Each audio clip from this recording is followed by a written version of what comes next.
In America's cities and towns today, flags will be placed on graves in cemeteries. Public officials will speak of the sacrifice and the valor of those whose memory we honor.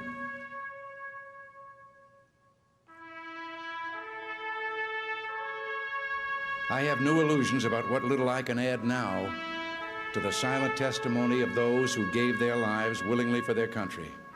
Words are even more feeble on this Memorial Day, for the sight before us is that of a strong and good nation that stands in silence and remembers those who were loved and who, in return, loved their countrymen enough to die for them.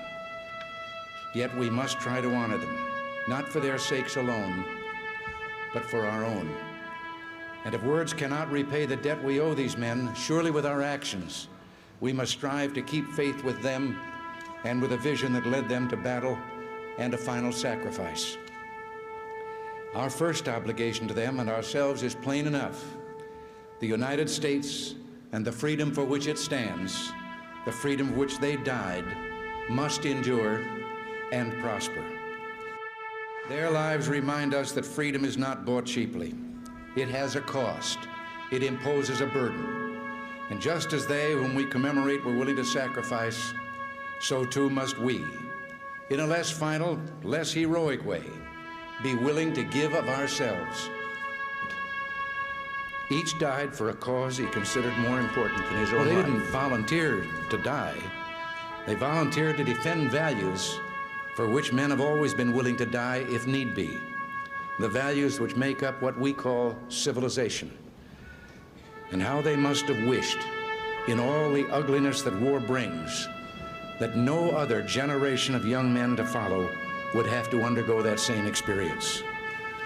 As we honor their memory today, let us pledge that their lives, their sacrifices, their valor shall be justified and remembered for as long as God gives life to this nation. And let us also pledge to do our utmost to carry out what must have been their wish, that no other generation of young men will ever have to share their experiences and repeat their sacrifice.